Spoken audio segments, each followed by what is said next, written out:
Want the best? Yo, check it out. Better come try my flex.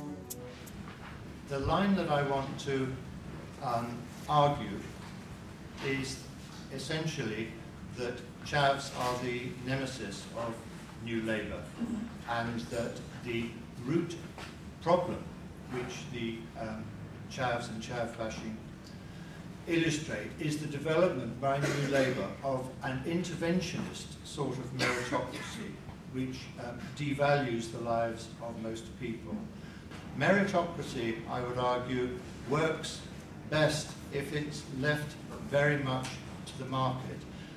As soon as you try to manage things from the centre, things get out of control, and chavs are the result of this. And interventionist meritocracy, by putting so much emphasis on success and winning and doing well, that sort of thing, being competitive, devalues those ordinary lives. It does emphasize winning as being important, rather than actually making a contribution to society. And one of the things that happens with meritocracy is there's too much emphasis on opportunity and getting there, and not enough on what people actually do to pay back the community for the success and rewards that they have. The chavs, I think, are significant in this process because they actually don't care about winning. They're not ambitious. They're resisting the New Labour vision. And I think that the inherent weakness of a state-sponsored meritocracy is that it does actually require people to be ambitious, to have aspirations. Otherwise, it falls on its face. Over the last few years, we've had growing numbers of calls from ministers, New Labour ministers. People need to have higher aspirations. It's blaming the losers for the failure of the system. I think the BNP could benefit from all this because it does actually, among all the parties around at the moment, stand as the only one that seems to value old-fashioned community contribution and just being a member of a group, just doing your bit rather than trying to do better than other people. I don't know if we all agree about what a chav actually is. I mean, we're clearly not a subculture in the way that we understand subculture. People do not identify themselves through dress and behaviour in a recognisably what I would call subcultural way, which is why it can be used as a term of abuse.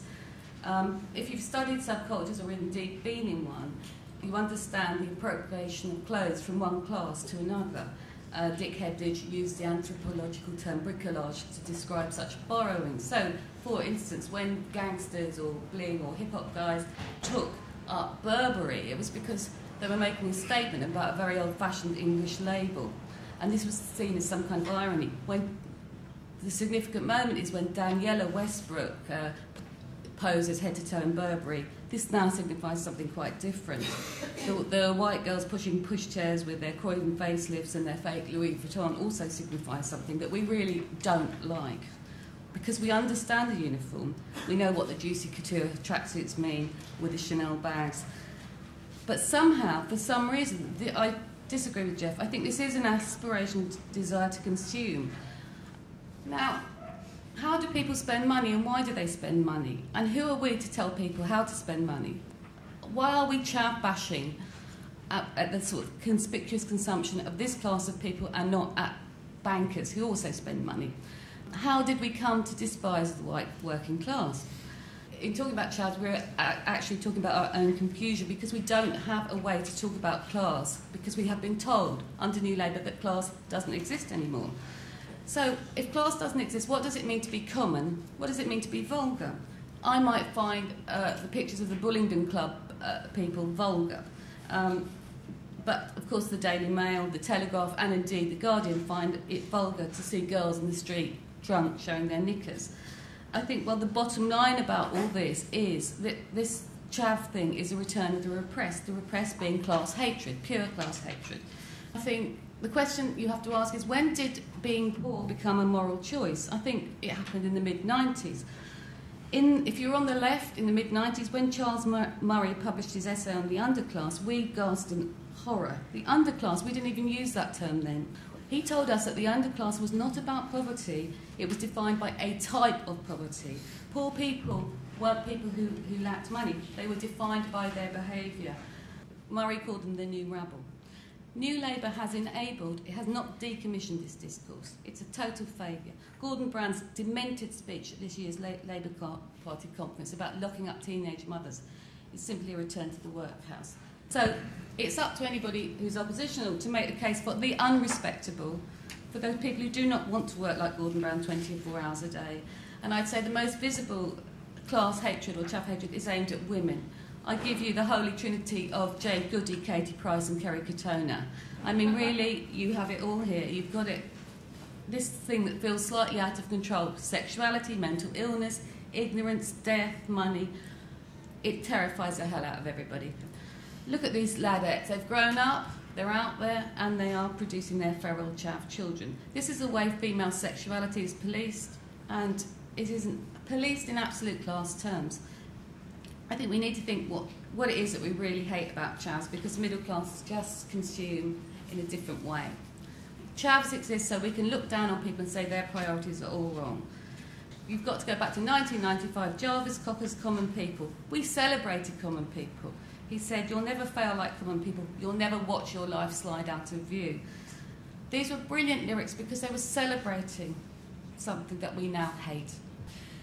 We're all middle class now, New Labour announced triumphantly in 1998, and not everyone rejoiced. Many of those increasing numbers of people who were economically defined as middle class refused to identify themselves as such. They were proud to identify with their working class histories. Like them, my position was anomalous too, but for different reasons. As a middle class woman, living and raising my children on a council estate in Bermondsey, South East London, I was defined economically as working class. But I was struggling to understand what working class pride was all about. Of all the things I learned in Bermondsey, what surprised me most was to discover that relatively poor people were not united by a shared preoccupation with their difficult economic position. On the contrary, I found white working class people divided amongst themselves across fiercely defended notions of territory, across distinctions between different kinds of working class families on the estates. And at the same time, they were lamenting the death of their idea of community and struggling to defend their way of life against the increasing influence of immigrants from Asia, Africa, Caribbean and Eastern Europe. Here in Bermondsey, despite the success of multiculturalism, which was rightly being celebrated nationally as a fantastic resistance movement against racial and cultural prejudice in Britain, were white working class people crying out in defiance of this victory, what about us? Why are we feeling under threat in our own neighbourhoods? What about our way of life? And even, what about our culture? So New Labour's task, it seemed, was to hold the centre ground, to maintain and increase the size of the middle class vote, to raise the aspirations of the poor and their living standards, and to undermine the privileges of the upper classes. Whilst Bermondsey people were lamenting the death of their idea of community and were preoccupied with trying to defend their way of life, learning now how to have an explicit cultural identity in order to compete in a multicultural climate, the political and economic struggles, which have historically defined what it means to be working class in Britain, were forced into the background and concealed.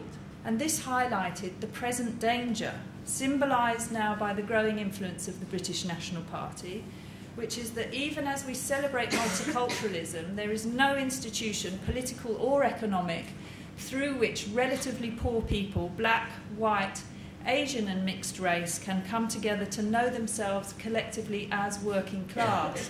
We struggle to imagine that the working class is a multiracial phenomenon.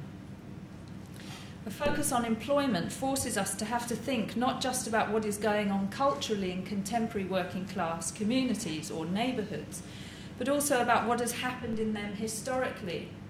the battle for improvement in the appalling living and working conditions of the poor in Britain was fought largely through self-organising collective action. It is this collective struggle to fight against poverty and its associated limitations, together with intense loyalty felt towards closely knit communities, which have traditionally been the reasons for working class pride. It is about survival when all the economic odds are stacked against the poor, and it is about the struggle for dignity in a country where, relative to dominant social, economic and political values, the working classes are at the bottom of the heap. This is why working class people who have done well for themselves don't necessarily want to be identified as middle class.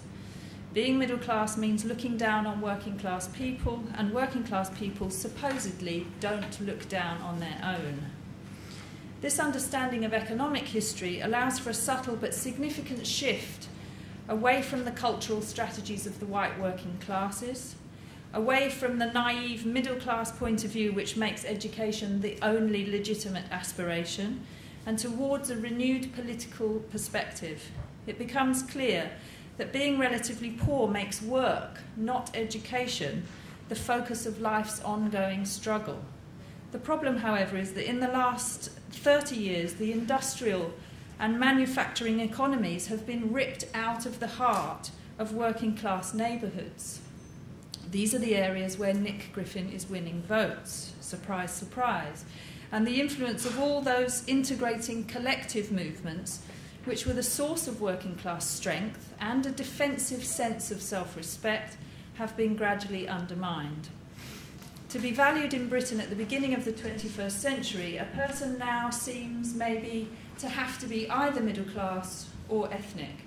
And with no viable way to participate publicly as themselves, this leaves white working class people feeling that rather than being valued as the primary movers against unfair hierarchies, they have become ironically a block to equality. Meanwhile, when made synonymous with the so-called underclass or the non-working class, the white working class way of life, which some right-wing conservative commentators feel would best be left to die out, is increasingly portrayed as a cultural disgrace, a disgrace encapsulated in the often heard insult, chav scum.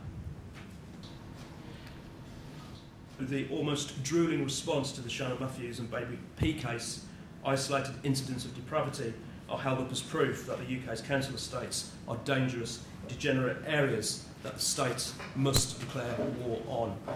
And in many areas of life, the state has intervened to an unprecedented scale in working class people's lives, and particularly around the area of children. So in this sense, chav bashing isn't just merely prejudices, it isn't merely saloon bar bile and traditional class hatred by trust fund journalists, but the means through which politics and the state has become organised around. So in this sense, chav bashing is the ideological justification for the erosion of civil liberties for all of us. So rather than just feeling sorry for the small section of society, the whole debate around chavs and chav bashing has become the mechanism through which all our civil liberties are being under threat, because it's the justification through which all kinds of behaviour becomes controlled. But is there any truth in the claims being made against the white working class? Well, firstly, there's always been small sections of the working class who've perhaps indulged in antisocial behaviour. That in itself is nothing new, but it has its roots in society and social position, and it's a permanent feature of capitalist society. But instead, it's a matter of perception from politicians and commentators. There's a tendency to expect the worst from anyone in a tracksuit or a single mother pushing a pram.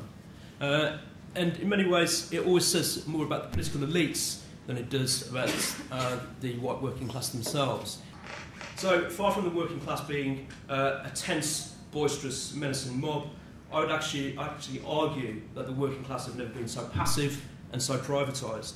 Football hooliganism is very rare these days. People are not rioting on the streets over unemployment or against authoritarian measures such as smoking and drinking bans. They, in actual fact, are accepted with no opposition at all. So I find it very difficult to believe that the working classes are somehow more aggressive and more menacing than they were in the past, where all the evidence seems to suggest the opposite. So, as ever, chav bashing debate reveals more about the middle classes and political commentators than it does about the marginalised section of society. There is the usual and unsavoury aspect of demarcation, whereby well-to-do commentators can feel good about themselves because they don't live in Essex, Walthamstow or wear tracksuits. But it also reveals how far the apparently educated middle classes are divorced from basic social theory of how environmental factors play a big part in shaping behaviour. By reducing themselves to the level of screeching hysteria, such commentators reveal their own banal mindsets and their inability to think socially. More disgracefully, such commentators are also losing sight of their humanity. The final point is that alongside chav bashing, you also have a sort of mocking championing of council estate chic. In areas of East London, wearing tracksuits and jewellery was de rigueur as a sort of ironic fashion statement. Prince Harry and royal aristocrats had a fancy party dressed up as chavs 3 years ago. Sections of the media, such as Channel 4, also like to flirt with what they perceive to be as unrespectable behaviour as a way of pointing the finger and mocking the respectable sections of the working class. So the flirting with so-called chav behaviour alongside the chav-phobia is a way of mocking the respectable aspirations of the majority of the working classes.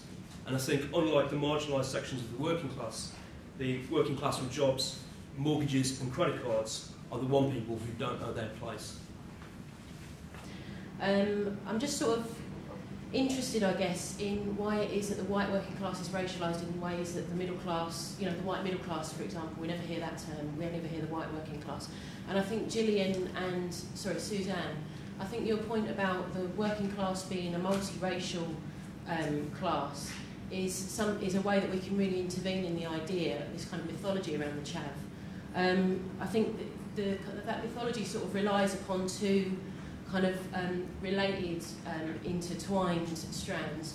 First of all, that the white working class is too white, so they're not embracing multiculturalism, they vote for the BNP and they're racist, for example. And then also that they're not quite white enough, so in terms of, the chavette who has mixed race children and who associates with other races in ways that are sort of considered polluting. And I'm interested, I guess, in the ways that those two strands can be seen as a kind of middle-class projection onto the working class, which is then racialised as white rather than multiracial. And perhaps how that sort of reveals things about the middle class's own insecurities, about multiculturalism. I'm not sure that I prefer the defence of chavs to the attack on chavs. They seem to share the same assumptions. The attack on chavs is revolting, and I wouldn't defend that. But defending chavs as leading a lifestyle that we should be emulating isn't a good response to anything.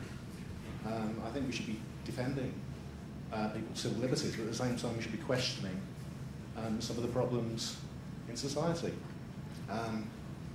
So, to the extent that young people don't have anything to look forward to, they don't have any values which they can aspire to, I think that's a problem.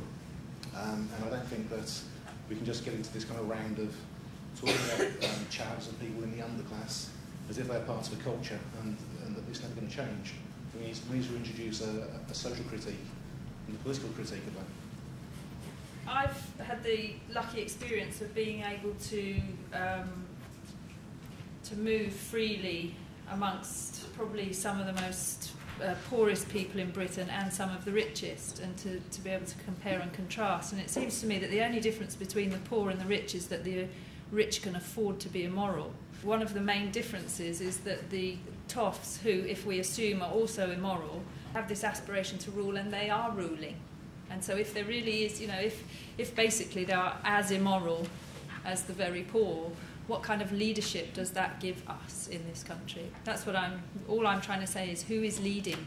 I think examining the composition of class and class power is key to unravelling this debate, very much along the lines of the gentleman at the back. Somebody asked the question, why aren't the middle classes becoming racialised? Because essentially their values are the ones that are in power. If you look at the 20th century, it was essentially a tug-of-war between the left and right. the working classes and the elites, the capitalist classes for want of a better word. But once the elites had defeated the working classes so systematically, politically, the traditional elites collapsed with them. If you think of it like a tug of war, once one side collapsed, the other side collapsed as well. So in terms of the values that have arisen to the top, unfortunately, it is the middle classes' values that predominate in society at the moment. Historically, the working classes had social power. They had a degree to enforce their collective will on society and attempt to shape society. Likewise, the ruling elites had social power and the ability to make decisions and their ability to shape society as well. And what that means is that they had a social outlook. The working classes and the traditional elites had a social outlook, whereas the middle classes, squeezed between the two major social classes, have always had a very individualistic outlook on society. Now, as a consequence of that, they have tended to gravitate towards this very petty morality, whereby they would see the plebs as uncouth, vile, uneducated mob, but they also see the toffs as corrupt, lacking in decent values and all the rest of it. And what flatters the middle classes is the sense that they are somehow above the major classes, and therefore their morality, their independence, their hard-working decency are the ones that the rest of society should follow. And that's the kind of position that we're in today. Essentially, the collapse of left and right, the collapse of the old tug of war between the major classes has led to the middle classes' values rising to the top. And I think that that's perhaps the best way to understand it. So in that sense, I would actually defend the toffs, because they are the section in society who are also vilified for daring to have the arrogance of having social power, which the working classes once had. I think there's a problem in deciding who we are. I mean, when you decide to attack someone, this has to be from a position of knowing who you are. And I think that the fundamental problem for Britain is that it's not a proper country. It's the former metropolitan hub of an empire. And we don't have all the ingredients within Britain for being a proper country. Specifically, we don't have a peasantry. Most proper countries have peasantries, and the peasantry is the sort of default population. It is the repository of core values and ways of doing things of a national culture. And Ferdinand, in his book Mind the Gap, which was about chav bashing, essentially, suggests that in order to become a proper country, what we need to do is to develop a peasantry. And he would do this by getting the remaining landowners in the country to donate land for people on high-rise estates who don't have access to land to settle and become smallholders and grow their own food, and Britain would develop a peasantry. I don't think that's realistic, but I don't have a better solution. I'd be interested to know if anyone here has a better suggestion about how we could become a proper country, because short of doing that, I don't see any realistic solution to the problems that we've got ourselves into. The discourse about the Labour Party is like, forget it. We're talking about the Tories being in not for one term here, but maybe 2 or 3. I think you've really said, if you want Chav Bashing, you will be ruled by Etonians. This is what is happening. The new Labour project has failed because the coalition that brought it into power has split apart. And some of those people, were the working class, were chavs, or whatever we want to call it. They are not going to vote Labour. They're not going to vote, in fact. So what is now important is to understand that the values that will dominate and will be cutting your frontline public services will be handed on from high, from the ruling class, who, yes, they've been bashed a little bit in the newspapers, but as Julian says, they are in power. Last year I came to a debate here about is poor parenting a class issue. Some of you may have gone to it. And the funny thing was nobody on the panel was prepared to admit that poor parenting existed. So there was no dialectic. Now, I completely obviously deplore condemning or stereotyping any group of people, but do the panel think it's legitimate to condemn certain behaviours? All right, we've talked about people getting drunk on a Friday night, but do you think there is actually such a thing as antisocial behaviour or violent behaviour or public disturbance? you think we should make more judgments about people having lots of children with lots of different fathers and expecting the state to pick up the tab? Because you can condemn the behaviour without condemning a group and tarring them all with the same brush. I would never deny the fact that there are isolated acts of antisocial behaviour, but the thing is they're not a social threat. That's the thing, they're not a threat to society, and I think this is what's often lost with this debate. So even something that was fairly kind of wide-scale in the 70s and the early 80s in terms of football hooliganism, it was not a social threat. They are isolated acts dressed up as a social threat in order to justify measures that actually do have a detrimental impact on society. Isolated behaviour does not have a detrimental impact on society overall, but the response to it does, and I think that's what's problematic. One of the problems with meritocracy, especially interventionist meritocracy that I referred to at the beginning, is that it focuses interest on the process of winning. Who is doing well, who's benefiting, that sort of thing. It takes away any debate, really, about what should we be doing collectively and how can we collectively benefit. And that is something that we need to get back to, and probably will as the economy continues to collapse over the next couple of years. We do sort of know what we're getting, don't we? We're going to get extremely right-wing fiscal policy combined with the social liberalism that everybody takes advantage of, i.e.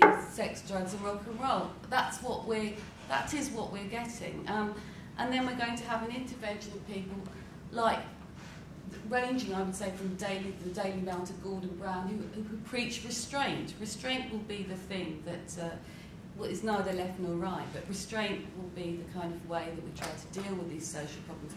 We've got 1 in 5 people between 18 and 25 not in education and employment and training.